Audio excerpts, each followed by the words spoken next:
Welcome to Nutrition Practice for Health Promotion and Disease Prevention. I wanted to start the course with this orientation to let you know what's in store for you and to give you some tips about how to be successful. My name is Michaela Carlson. I'm very happy to be designing this course, and I look forward to working with you here. I have my Master's of Science in Public Health and Human Nutrition from Johns Hopkins Bloomberg School of Public Health, and at the time of developing this course, I'm finishing up my PhD in Nutritional Epidemiology at the Tufts Friedman School of Nutrition. I am going in a research direction, and my research and writing interests include overall dietary patterns and health outcomes, plant-based nutrition, and predictors of dietary adherence. And my thesis research is on predictors of dietary adherence, meaning what enables people to stick with their diets in the long term. But I'm also very committed to nutrition practice, and I've been lucky enough to author and contribute to a couple books on plant-based nutrition and lifestyle strategy. So I love the practice of nutrition as well as research, and whether it's me as your course instructor or someone else, your course instructor and colleagues will enjoy getting to know you here through the discussion forums. So I wish you well in taking advantage of that aspect of the course. I wanted to go over the course outcomes to make sure that we're all on the same page. Discuss the importance of community and public health nutrition. Describe the nutritional composition of health-promoting diets with examples from traditional diets worldwide and current research on nutrition interventions. Discuss challenges to healthy eating specific to developed countries, particularly the US. Describe nutritional challenges and best practices in health promotion for each of the life stages. Discuss major behavior change theories and their application to the field of nutrition interventions. Discuss the importance and best practices for creating behavior change nutritional interventions that are culturally sensitive and appropriate. Apply best practices in communication of nutrition messages to educate a variety of demographic groups on the relationship between nutrition and chronic disease. And apply methods in program evaluation and monitoring to assess effectiveness of nutrition interventions. And finally, discuss current research on worksite or corporate wellness programs. In other words, we want you to be familiar with a variety of facets of nutrition practice and health promotion, have a great time, and really be prepared to go out there as educators and interventionists. What to expect in the course? It's 8 short weeks. We have reading, weekly assignments, and lectures each week. The discussions are meant to elicit critical thinking and meaningful interaction with your colleagues. So for the discussions, we have a requirement of 1 post and 1 reply, but I would encourage you to reply more, talk to each other. This is an opportunity to get to know people.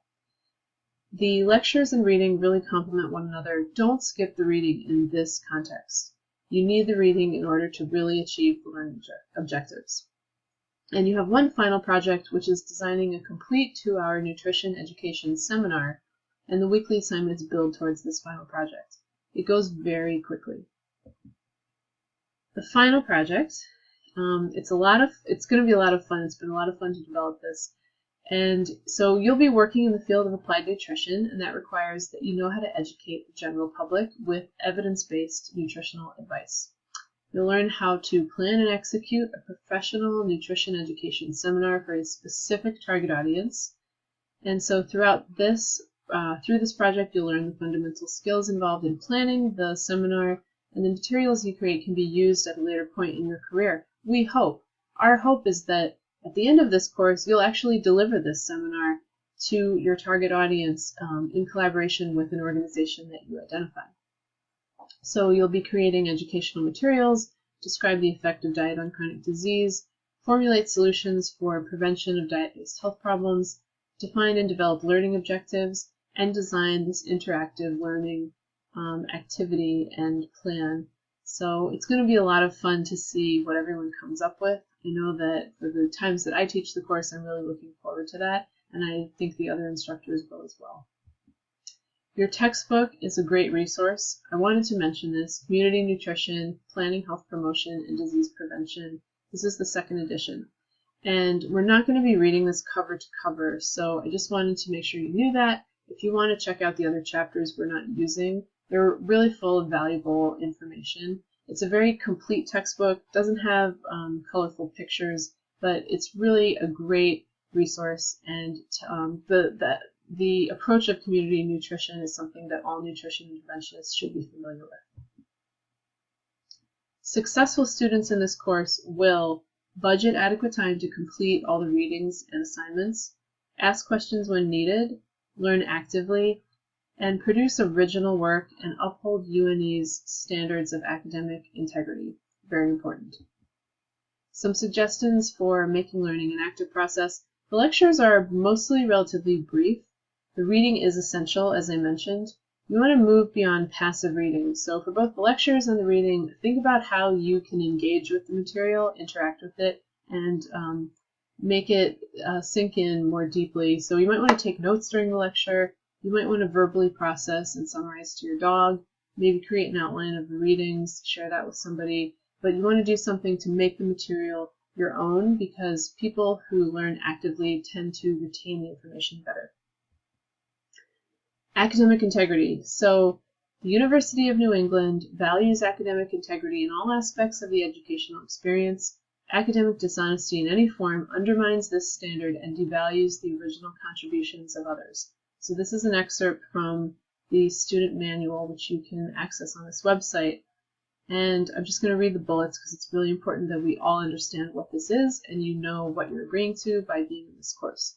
Academic dishonesty includes, but is not limited to, the following: cheating, copying, or offering of or receiving of unauthorized assistance or information, fabrication or falsification of data, results, or sources for papers or reports, action which destroys or alters the work of another student, multiple submissions of the same paper or report for assignments in more than one course without permission of each instructor.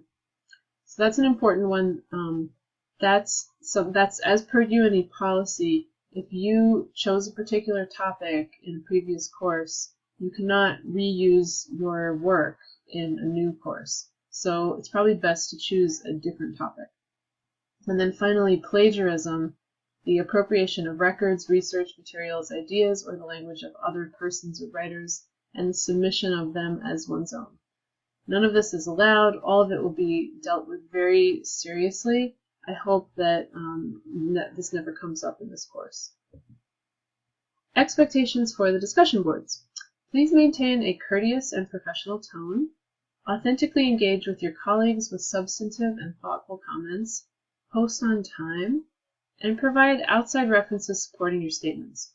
Aim for at least 2 references at minimum in your initial post, at least one of which should be from a peer-reviewed research source, and then 1 reference at minimum in your reply post, if it makes sense. This can be a little bit looser, but this would be the target to kind of aim for. We want to keep the level and the tone of the discussion boards rather elevated.